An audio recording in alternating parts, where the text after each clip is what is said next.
Hallelujah का मतलब प्रभु के नाम की महिमा। जब आमीन बोलते हैं तो इसका मतलब जितनी प्रार्थना हमने करी है, प्रार्थना हमारी जिंदगी में जरूर पूरी। हालेलुया। अपने पड़ोसी को बोलो जय मसीह की। बोलो आज का दिन, अपने पड़ोसी की तरफ देखो, उसको बोलो आज का दिन मेरे लिए आशीषित साबित हो। आज का दिन तेरे लिए आशीष लेके आए। बोलो आज का दिन तेरी जिंदगी का सबसे बड़ा दिन है। आमीन, हालेलुया। जोर से तारीफ करो परमेश्वर की। हालेलुया। अच्छा, कौन सा वचन निकालेंगे?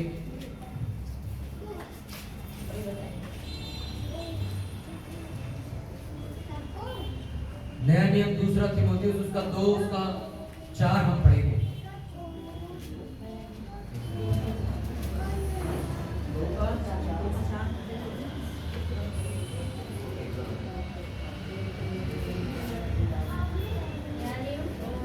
दूसरा तीमुथियुस चैप्टर 2 वर्स 4। अपने पड़ोसी की मदद करो जो नए हैं, अपना निकालने के बाद उनकी मदद करो। चैप्टर 2 उसका 4था वचन। दूसरा तीमुथियुस निकाल लो, उसका दूसरा अध्याय उसका 4 से हम पढ़ेंगे।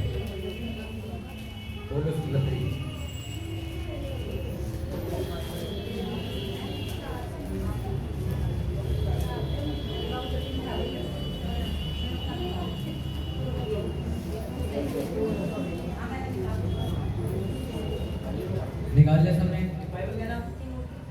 दूसरा तीमुथियुस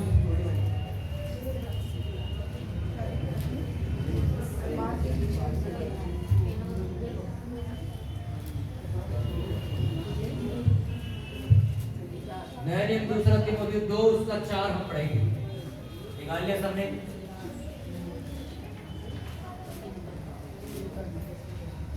नेक्स्ट टाइम से पहले निकाल के रखो, फिर याद रखो।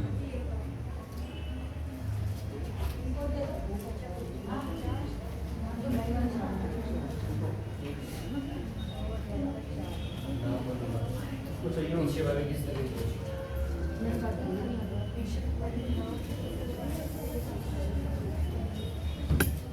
सही हो वो भी है बिना मेरे के ऐसे ही। हालेलुया। दूसरा तीमुथियुस 2 उसका 4 हम पढ़ेंगे। जब कोई योद्धा लड़ाई पर जाता है तो इसलिए कि अपने भर्ती करने वालों को प्रसन्न करे, अपने आप को संसार के कामों में नहीं फंसाता। फिर अखाड़े में लड़ने वाला यदि विधि के अनुसार ना लड़े तो मुकुट नहीं पाता। जो किसान परिश्रम करता है फल का अंश पहले उसे मिलना चाहिए। सब बोले आमीन। मैं दोबारा इसको पढ़ूंगा। जब कोई योद्धा लड़ाई पर जाता है तो इसलिए कि अपने भर्ती करने वालों को प्रसन्न करे, अपने आप को संसार के कामों में नहीं फंसाता।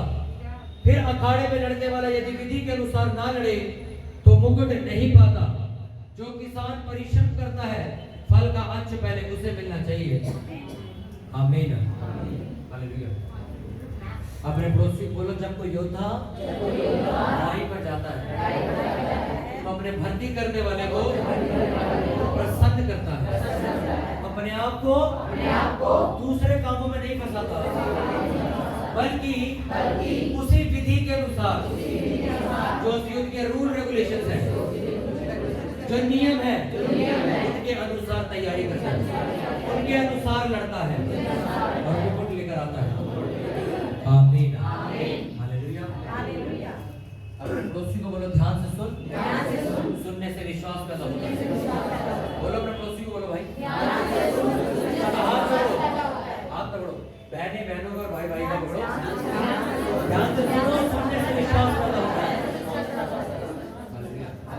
हमेशा याद रखो, जब मैं चर्च जाता था पहले, जब मैं पहली बार चर्च गया तो मेरे साथ अगर कोई बंदा बैठ के डिस्टर्बेंस करता था तो मैं उसको बोलता था कि देख मेरी जिंदगी इस वचन पे टिकी हुई है। अगर मैं संडे आके तेरे साथ बातें करने में अपना टाइम वेस्ट कर दूंगा ना तो मेरी जिंदगी हो सकता है गलत रास्ते पे चली जाए। इसलिए अगर तेरे को गप्पे मारनी तो पीछे जाके बैठ, मेरे को वचन सुनने दे। इसलिए आपके आसपास बैठा कोई भी व्यक्ति डिस्टर्ब कर रहा है आपको, उसको बोलो उठ के पीछे जा, मेरा वचन मत खराब कर। क्योंकि आपको पता है एक वचन सुनने की वजह से आपकी जिंदगी कहां से कहां पहुंच सकती है। मैंने आपको बताया कि मैं एक पंजाबी फैमिली से, मैंने वचन नहीं सुना था। 2017 18 अगस्त का पहला दिन था जब मैं पहली बार चर्च गया था। मालवीय नगर चर्च लगती थी। सोचो, मैंने वो पहला दिन था जब मैंने वचन सुना। आज मेरी जिंदगी बदल चुकी है और मैं पूरी दुनिया को यही वचन सुना रहा हूं। तो इसलिए कभी भी जब वचन सुनने का टाइम हो, कभी भी अपने आप को डिस्टर्ब मत होने दो किसी की वजह से। कि कोई व्यक्ति आपको डिस्टर्ब कर रहा है, पेन दे दे, पानी दे दे, उसको बोलो भाई बाहर जाके बैठ, हमें मत डिस्टर्ब कर। बहुत सारे लोग खुद डिस्टर्ब होते, साथ में दूसरे का डिस्टर्ब कर देते हैं। और जब उन्हें अपने सवालों के जवाब नहीं मिलते तो आगे मेरा सर खाते। मैंने कहा वचन में कहां थे? कहते वचन में तो सो रहे थे हम, या पानी पीने गए थे, वॉशरूम गए हुए थे, फोन आ गया था, मैसेज कर रहे थे।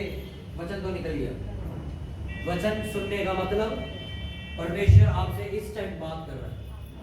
और अगर आप उस बात को अनसुना कर दो तो सोचो आपने परमेश्वर की बातों को अनसुना किया जो आपकी जिंदगी को बना और तबाह कर सकता है। हालेलुया। दूसरा तीमुथियुस का 2:4 में लिखा, जब कोई योद्धा लड़ाई पर जाता तो इसलिए कि अपने भर्ती करने वाले को प्रसन्न करे, अपने आप को संसार के कामों में नहीं फंसाता। फिर अखाड़े में लड़ने वाला यदि विधि के अनुसार न लड़े तो मुकुट नहीं पाता। अपने पड़ोसी को बोलो, जो नियम है उसे फॉलो कर, जो रूल्स है उन्हें फॉलो कर। हालेलुया। बहुत सारे लोग ये बात जानते हैं कि यीशु मसीह ईसाइयों का परमेश्वर है, पर बहुत सारे लोग ये कम जानते हैं कि यीशु मसीह पूरे जगत का परमेश्वर है। आज से 4 साल पहले मैं यही जानता था कि यीशु मसीह क्रिश्चियनों ईसाइयों का परमेश्वर है, उनका भगवान नहीं, हमारे भगवान तो हो रहे हैं। पर जब बाइबल में लिखा तो बाइबल में लिखा ईसाई शब्द कहीं नहीं लिखा हुआ। परमेश्वर ने हर जगह एक ही बात लिखी है, मैं जगत के लिए मारा गया, मैं जगत के लिए सलीब पर चढ़ा और जगत के लिए उसमें कोड़े खाए हुए। किसी ईसाई के लिए, किसी जैन के लिए, किसी हिंदू, पंजाबी, मुस्लिम या किसी नीची जात वाले के लिए या ऊंची जात वाले के लिए मैंने कोड़े या मार नहीं खाई। लिखा मैंने उस जाति के लिए जो खो चुकी है। खो जाने का मतलब क्या, मैं आपको बताता हूँ। एक इंसान जिसको परमेश्वर ने, जिसकी रचना की मिट्टी में से उसने परमेश्वर को भुला दिया कि एक्चुअल में परमेश्वर है कौन। अगर आप बाइबल को पढ़ना शुरू करोगे, जब मैंने पढ़नी शुरू करी तो उसमें एक वचन लिखा हुआ कि ईश्वर ही सत्य, मार्ग और जीवन है और वही तुम्हारा उद्धार करता, वही परमेश्वर है और वही तुम्हें स्वर्ग तक लेके जा सकता है। उसके अलावा और कोई परमेश्वर नहीं। मैं इस बात पर विश्वास नहीं करता क्योंकि हमने कभी यीशु मसीह के बारे में जाना नहीं, कभी देखा नहीं कौन है। बस हमें इतना पता था कि यीशु मसीह एक वो परमेश्वर जो क्रिसमस वाले दिन पूजा जाता है और उसके आगे मोमबत्ती जलाई जाती है, ये विंडो बंद करो। हालेलुया। कितनों को मेरी बात समझ आ रही है? हम जब क्रिसमस आता था तो क्या करते थे? चर्च जाते थे और वहां पे मोमबत्ती जला के आते थे। बस इतना हमें पता था कि जो जीसस क्राइस्ट होते हैं वो इसलिए होते हैं कि भाई जाके मोमबत्ती जला के आनी है। हालेलुया। पर जब हमने बाइबल पढ़नी शुरू करी तो बाइबल के अंदर लिखा हुआ जो हमने पढ़ा उसके बाद मेरी जिंदगी चेंज हो गई। यहाँ कोई मोमबत्ती जलाने के लिए जगह नहीं। यीशु मसीह ने कहा मैं दुनिया को रोशनी देने के लिए आया, तुम मुझे रोशनी देने आए हो। लोग चढ़ जाते तो कैंडल का एक डब्बा खरीद लेते। यीशु मसीह को रोशनी की जरूरत नहीं है, वो खुद परमेश्वर, उसने आपको रोशनी दी। आपको पता सूरज किसने बनाया? किसने बनाया? बराक ओबामा ने, जोए बिडेन ने, हमारे प्राइम मिनिस्टर नरेंद्र मोदी जी ने, अरविंद केजरीवाल जी ने। किसने बनाया सूरज? जिसने सूरज बनाया, जिससे पूरी दुनिया रोशनी पाई, तुम उसको जाके दिए जला रहे, उसको क्या जरूरत इन चीजों की? ये जब चीजें मुझे समझ आनी चाहिए क्योंकि हम पढ़े लिखे लोग, हम तब भी इन चीजों में ध्यान नहीं लगाते। हमें जैसा जो बोलता हम ऐसे चल के करना शुरू कर देते। मम्मी ने बोला ऐसे ही जाना, ऐसे ही चले जाएंगे। कभी हम सोचते नहीं है कि यार परमेश्वर ने मुझे बनाया, वो है कौन? बाइबल ऐसा बताती इंसान की आंखों में इतनी ताकत नहीं कि वो परमेश्वर को देख सके। कितनों को मेरी बात समझ आ रही है? हालेलुया। इसमें लिखा जब कोई योद्धा, ये योद्धा कौन है मैंने आपको बताया कौन है योद्धा? कौन है योद्धा? मैंने 4 घंटे पहले बताया था। यीशु मसीह कौन बोल रहा था? सबसे ईमानदारी से हाथ उठा दो। कौन बोल रहा था? आप लोग योद्धा हो जो अपने परिवार के लिए लड़ते हो, अपने लोगों के लिए लड़ते हो। लड़ते का मतलब प्रार्थना करते हो, बाइबल के अंदर लिखा तुम्हारा युद्ध इंसानों से नहीं है, तुम्हारा युद्ध उन चीजों से है जो आसमान में काम करती है, यानी कि पैरानॉर्मल एक्टिविटी, जिसको हम हिंदी में भारत की लैंग्वेज में दुष्ट आत्मा है, शैतानी आत्मा है, भूत प्रेत बोलते हैं। तुम्हारी लड़ाई किससे है? इन चीजों से। आप रात को सोए, सुबह उठे आप बीमार हो, ये रात को क्या हुआ? रात को सर कोई जादू टूना करने वाला बैठा जंगल में, उन्होंने आपका बेड़ा गर्क कर दिया और आप सो रहे थे। इससे लड़ने के लिए परमेश्वर ने आपको बोला। आपके घर के अंदर आपके दादा को क्या था? कैंसर था। आपके पापा को क्या हो गया? कैंसर हो गया। अब तुम कैंसर में बैठे हो। ये क्या है? एक शराब है जो चलता आ रहा है पीछे से। इससे तुम्हें लड़ने के लिए बोला। इस योद्धा की बात हो रही है। कोई सुनने में आता, मेरी परनानी को किडनी में प्रॉब्लम थी, फिर मेरी नानी को किडनी में प्रॉब्लम हुई, फिर मेरी मम्मी को भी किडनी में प्रॉब्लम है, आज मुझे भी किडनी में प्रॉब्लम है। ये एक श्राप है जो जनरेशनल कर चलता आ रहा है आपके साथ। मेरा दादा क्या था? वो भी गरीब था। मेरा पापा का वो भी गरीब था। तू भी कर्जे में गरीब है। ये क्या है? ये श्राप है। लिखा तुम्हें इससे लड़ के खुद जीतना है, और लिखा जब तुम यीशु मसीह पे विश्वास करते हो तब तुम श्रापों से आजाद हो जाते हो, तब तुम इन चीजों से आजाद होते हो, क्योंकि यीशु मसीह तुम्हें सिखाता है लड़ना। मैं जो वचन देने के लिए आज आया हूं सर, वो आपको ये बताने नहीं आया दोबारा कि लड़ो। मैं आपको ये बताने के लिए आया हूं कि कितने लोग लड़ रहे हैं और कितने नहीं, और जो लड़ रहे हैं वो कैसा लड़ रहे हैं। लिखा जब योद्धा लड़ाई पर जाता है तो अगर नियम के अनुसार न लड़े तो वो मुकुट नहीं ला सकता। यानी कि अगर एक फौजी को बीएसएफ में भर्ती कर दिया जाए और उसको नियम में बताया जाए लड़ना कैसे है, आपको पता है बीएसएफ के पास कौन सा हथियार होता है? कौन सा हथियार होता है? जो बॉर्डर सेफ्टी फोर्स होती है उनके पास कौन सा हथियार है? हाँ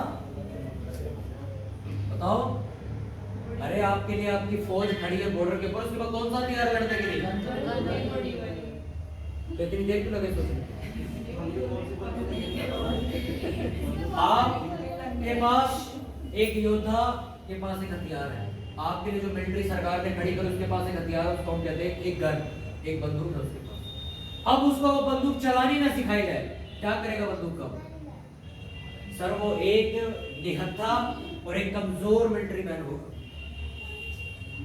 क्योंकि अगर ये सोचो मैं 6 फुट का आदमी हूं, मैं बहुत लंबा चौड़ा आदमी हूं, मेरे को बंदूक की जरूरत नहीं, मेरे को बॉर्डर पर खड़ा कर दो, मैं सामने वाली फौज से अपना लड़ दूंगा। उन्हें एक गोली मारनी तो उन्हें मिट्टी में मिल जाएगा। यानी कि आपको ये बात पता होनी चाहिए कि जिस युद्ध में मैं जा रहा हूं उस युद्ध में लड़ने का हथियार क्या है? उस युद्ध में लड़ने का हथियार आपकी बाइबल है, आपकी प्रार्थनाएं हैं। अब जब आपको शैतान से लड़ना है, जो आपके घर में बीमारी लेके आता है, जो आपके घर में कर्जा लेके आता है, जो आपके घर में गलत बीमारियां ले आता है, उससे लड़ने के लिए आपको बंदूक की जरूरत नहीं है, क्योंकि वो आपको नजर नहीं आता कभी भी। आपको किस चीज की जरूरत है? आपको यीशु नासरी की जरूरत है, आपको जीसस क्राइस्ट की जरूरत है। जब 2017 में मैं गया था, मेरे ऊपर बहुत सारे श्राप थे, बहुत सारी बीमारियां थी, बहुत सारी गंदी आदतें थी, गलत गलत थी। मैं लड़कों के साथ रात रात भर घूमता था, आवारागर्दी करता था, गुंडागर्दी में था, इसी चौराहे पे मैं खड़ा होता था। पर जब मैंने यीशु मसीह को जाना तो वो चीजें मुझे छोड़कर चली गई। क्यों? क्योंकि लड़ने वाला यीशु नासरी मेरी जिंदगी में आ चुका था उससे। आज लोग पूछते हैं चर्च जाके ऐसा होता क्या है कि लोग सुधर जाते हैं? चर्च जाके मैं कोई गोली नहीं देता, जब मुझे कोई पैसा नहीं मिला, 2 लाख रुपए या 20 लाख रुपए देके मैं अपनी जिंदगी नहीं बदल सकता, बल्कि पैसा देके तो मैं आपको नशा में धकेल दूंगा। जो व्यक्ति एक बात सोचो, जो नशा करता हुआ चर्च में आया ये प्रेयर कराने के लिए कि ब्रदर मेरे लिए प्रार्थना करो, मैं नशा करना छोड़ दूं, और मैं उसे बोलूं तू क्रिश्चियन बन जा, मैं तुझे 20 लाख रुपए दूंगा, वो सर क्रिश्चियन तो बन जाएगा, 20 लाख का करेगा क्या? शराब पिएगा उसको, वो सुधरा थोड़ी देर, उसको तो मैंने पैसे दे दिए और शराब पीने के लिए। यीशु मसीह पैसे दे के जिंदगी बदलने वाला इतना घटिया परमेश्वर नहीं जितना लोगों ने उसको बना रखा है। बाइबल ऐसा बताती, मैं तुम्हें अपने वचनों से बदल दूंगा, मैं तुम्हें अपने प्रेम से बदल दूंगा। लिखा जो दुनिया ने तुम्हें धोखा दिया, जो तुम्हें दुनिया ने मूर्ख समझा, लिखा मैंने मूर्खों को दुनिया में से चुन लिया। ये एससी ओबीसी का है, इसको कौन खिलाएगा मेरे साथ बैठा के? अरे तुम तो नीची जात के लोग हो, तुम जमीन पे बैठो, हम कुर्सी पे बैठेंगे। यीशु मसीह ने कहा कोई बात नहीं, मैं उसको आके कुर्सी पे नहीं सीधा गद्दी पे बिठाऊंगा। याद रखना हमेशा, आपको जितना नीचे दबाया जाएगा यीशु मसीह आपको उतना ऊपर उठा के लेके चलेगा। और जब यीशु नासरी आपकी जिंदगी में आता तो लिखा अगर लड़ने वाला विधि के अनुसार नहीं लड़ेगा तो वो मुकुट नहीं ला सकता, यानी कि ब्लेसिंग्स नहीं ले सकता। आशीषें नहीं ले सकता, बरकत नहीं ले सकता अगर वो रूल्स के साथ ना चले। चर्च आने के बावजूद कुछ लोग अपनी जिंदगी पुराने तरीके से जीते हैं। आज भी चर्च भी जाते हैं, काम भी वही करते जो पहले कर रहे थे। एक बात मुझे बताओ, आपका चर्च आने से पहले बॉयफ्रेंड था, चर्च आने के बाद भी बॉयफ्रेंड है, क्या कर लोगे तुम आज भी बीमार रहोगे, क्योंकि तुम कुछ नहीं कर सकते, क्योंकि यीशु मसीह ने खुद लिखी है बात, अगर लड़ने वाला नियम के अनुसार नहीं लड़ेगा वो मुकुट नहीं ले सकता मुझसे। हालेलुया।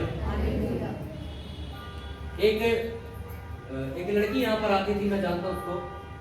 उस लड़की ने जो पहले उसके पास्ट के लोग थे, जो उसका बॉयफ्रेंड था या जो भी था, या जो भी वो फिल्मी गानों में नाचते थे, जो भी वो करती थी काम, जब उन्हें यीशु मसीह को जाना, उसकी जिंदगी से वो चीजें अपने आप चली गई और उसने उन चीजों को दोबारा एक्सेप्ट नहीं किया, उनको छोड़ दिया। वो लड़की आज बहुत आशीषित है, सब कुछ है उसके पास। पर एक और लड़की आई थी इस चर्च में जिसने उन चीजों को जो उसके पास्ट की थी छोड़ा नहीं।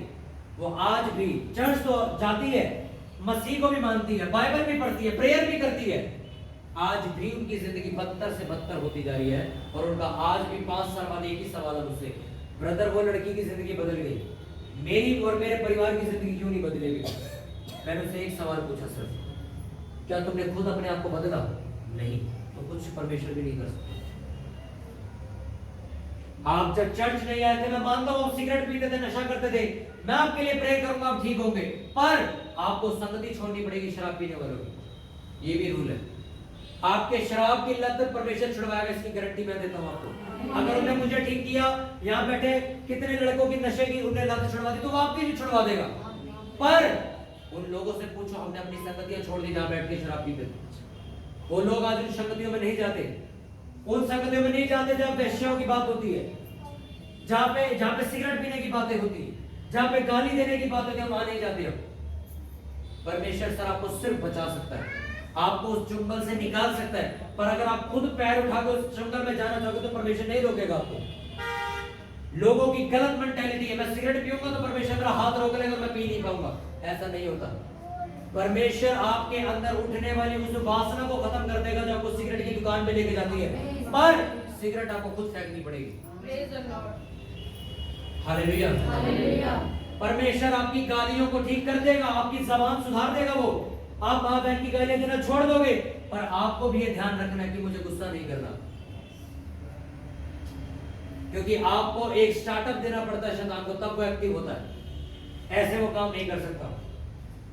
कुछ लड़के मेरे को आके कहते हैं भैया हमारा लड़कियों की तरफ बहुत ध्यान जाता, बार बार हम बहुत ज्यादा लड़कियों में अट्रैक्ट करते हैं। मैं कहा फोन में क्या देखते हो? कहते हैं हम लड़कियों की वीडियो देखते रहते हैं। तो फिर क्या होगा आपके? परमेश्वर सर आपको बचा सकता है, आपको सुधार सकता है। लंगड़े तक यहाँ पे ठीक होते हैं, तो वो एक चीज नहीं पर परमेश्वर कहता है तू क्या करेगा? हालेलुया।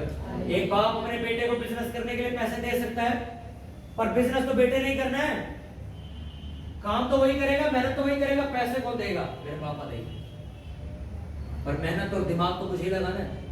पर लोग कहते हैं हम सिगरेट पीने जाएंगे, पनवाड़ी पे भी खड़े होंगे, बातें भी करेंगे, सिगरेट पकड़ भी लेंगे, हाथों में भी ले लेंगे, पर लाइटर भी जला लेंगे, तू आके फूंक मार दियो बस। ऐसा नहीं हो सकता। हालेलुया। परमेश्वर आपको गाड़ी दे सकता है, चाबी लगा के घेर आपको डाल दो, तभी चलेगी, हाँ के ना।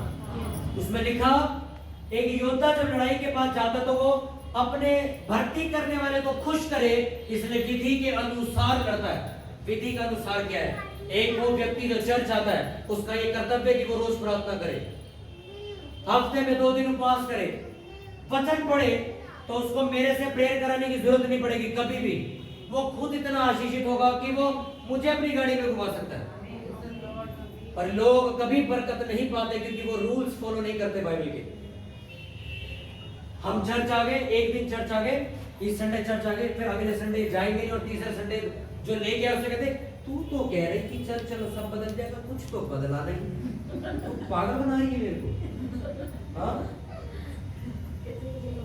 कभी आपने आईएएस ऑफिसर की जो लड़के तैयारी करते हैं, जो लड़कियां तैयारी करते हैं, तैयारी देखी? कभी एक दिन की तैयारी होती है, सालों लग जाते हैं तैयारी करते करते। पर एंड में एग्जाम देते टाइम फेल हो गया, दोबारा तैयारी कर। उसके घर ले गए, आज आप रात को सोए, सुबह उठ के कहते हो आज मैं आईएएस ऑफिसर का पेपर देने जा रहा हूँ। अबे कहाँ से आया, कहाँ जा रहा है? रात को सोए, सुबह मैं आज दिल्ली पुलिस का एग्जाम देने जा रहा हूँ, मैं भर्ती हो जाऊंगा। आपने कोई तैयारी नहीं करी, आपने कोई रूल रेगुलेशन फॉलो नहीं किए, आपने कोई विधि अपनाई नहीं, आप कैसे भर्ती हो सकते हो? पुलिस में आपको भर्ती होना भाई 2 किलोमीटर आपको दौड़ के दिखाना, सबसे पहले जो 5 लोग आएंगे उनको हम सिलेक्ट कर लेंगे, और आप रात को सो के सुबह उठ के कह रहे हो मैं भर्ती के लिए जा रहा हूँ। तैयारी कौन करेगा दौड़ने की? वो कह रहे हम आपकी फिटनेस चेक करेंगे। कितनों को मेरी बात समझ आ रही है? वो कह रहे हम फिटनेस हम नहीं बनाएंगे, हम सुबह उठते सीधा जाएंगे भर्ती के लिए। ऐसा हो सकता है क्या? आपको नियम फॉलो करने पड़ते हैं यीशु मसीह के। अगर आपको वो लाइफ चाहिए जो दूसरे लोग जी रहे, जो देख रहे हो क्या ये लोग यीशु मसीह को मानते हैं, यार इनकी जिंदगी में कोई बीमारी नहीं है, इनका पैसा कर्जों में नहीं जा रहा, हमें भी ये जिंदगी चाहिए, हम यीशु नासरी पे विश्वास करने के लिए तैयार हैं, तो यीशु नासरी की वो रूल्स फॉलो करो जो वो लोग कर रहे हैं। हम भैया प्रेयर नहीं करेंगे, हम रोजा नहीं रखेंगे, भूख लगती है हमको, हम वचन भी नहीं पढ़ेंगे, हम चर्च 4 महीने में एक बार आएंगे, आज संडे नहीं आएंगे, फिर प्रेयर मेरे से फोन करके कराएंगे, भैया प्रार्थना करो मेरी सैलरी इंक्रीज नहीं हुई, भैया मेरे घर में जितना पैसा आ रहा वो क्यों डूबता जा रहा है, ये बीमारी जो मेरे सर पे पड़ी हुई है हटती क्यों नहीं, मैं बीमारी से ठीक क्यों नहीं होता कभी। एक लड़के का मेरे को फोन है, वो ऑनलाइन सुन रहा है मुझे, वो सुनेगा इस बात को, उसका मेरे पे फोन है और मेरे को कहता मेरे पैरों में जख्म है, मेरे से चला नहीं जा रहा, और कहता मैं आपको ऑनलाइन सुनता हूँ, ऑनलाइन सुन सुन के मैं आशीषित होता जा रहा हूँ। मैंने कहा ऐसा हो नहीं सकता कि एक व्यक्ति यीशु मसीह को फॉलो करे, यीशु मसीह के सारे रूल रेगुलेशन माने, पूरी बाइबल वो समझे और वो बीमार है, ऐसा नहीं हो सकता।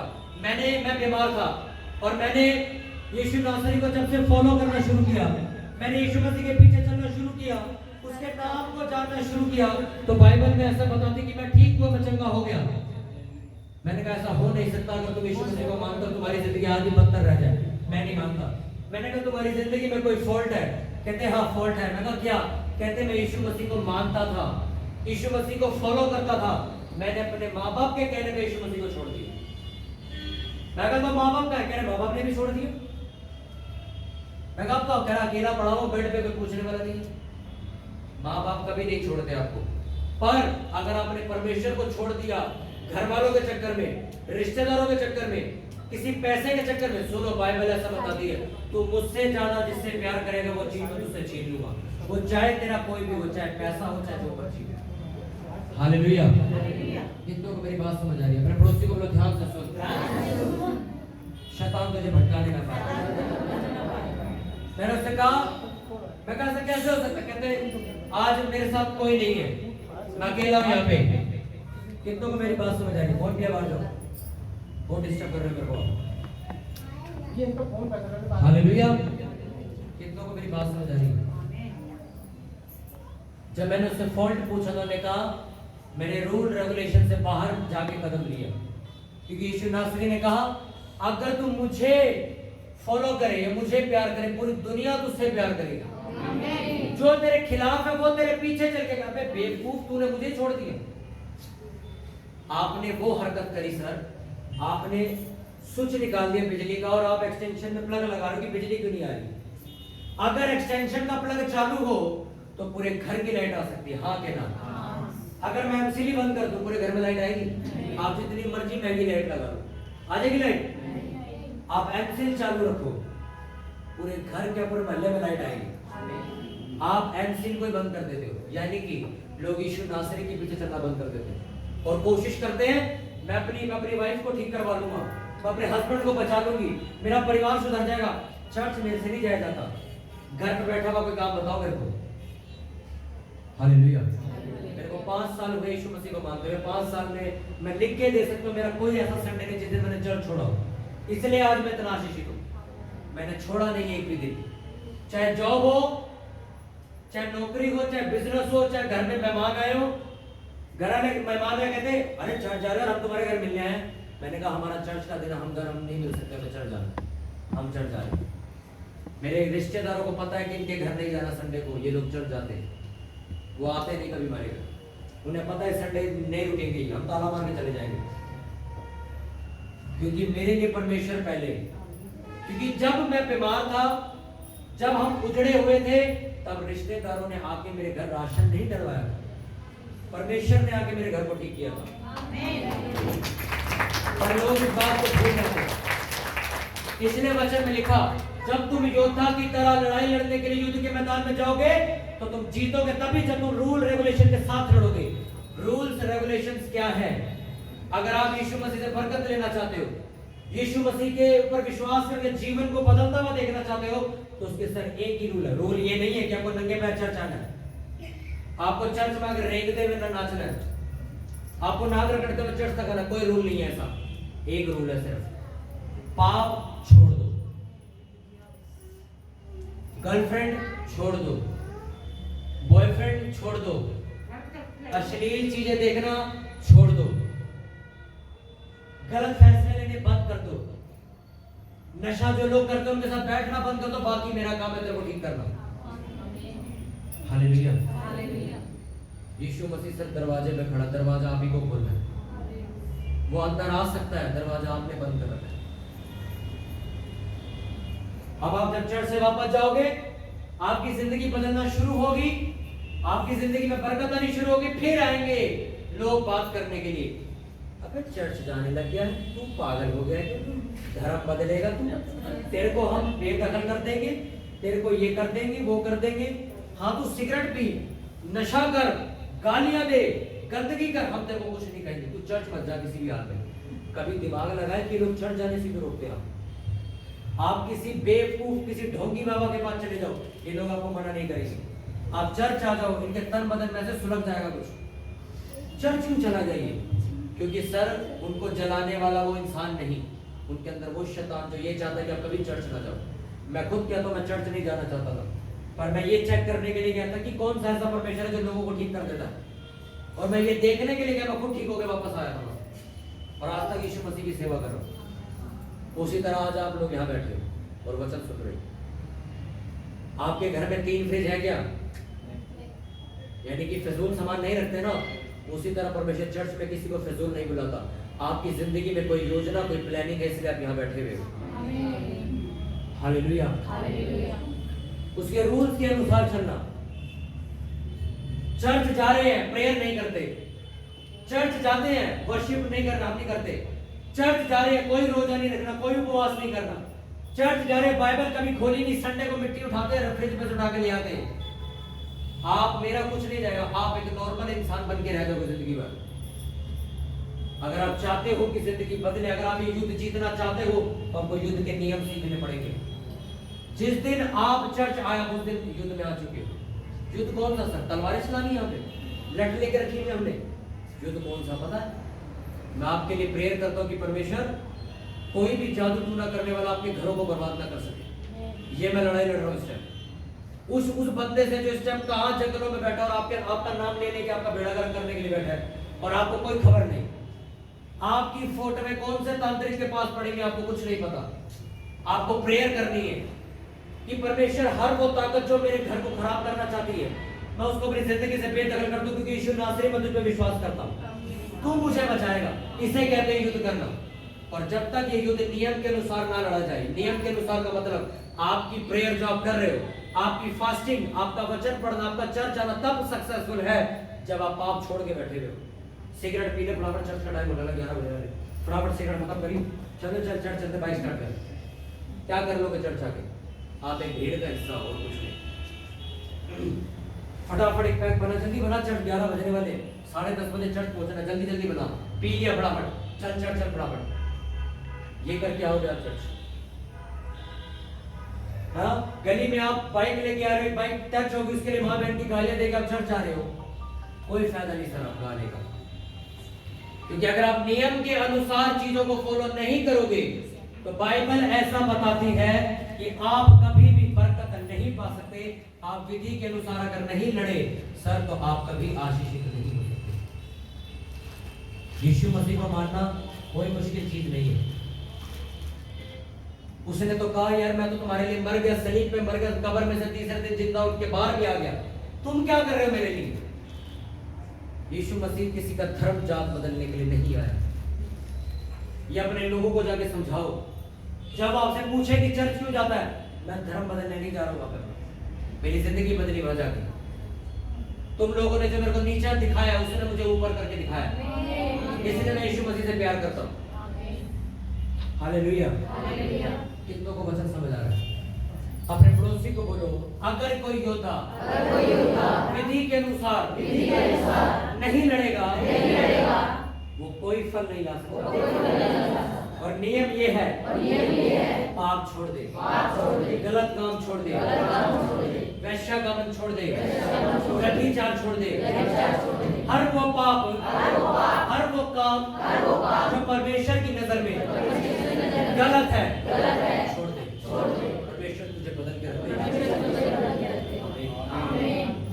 चुगलियां करनी छोड़ दो, अपनी सास की बुराई करना छोड़ दो, अपने ही हस्बैंड की बात बुराई करना बंद कर दो, अपनी वाइफ की बेइज्जती करना बंद कर दो, अपने बच्चों को गालियां देना बंद कर दो। जब तक जैसे जैसे आप बंद करते चले जाओगे, नए रास्ते खुलते चले जाएंगे।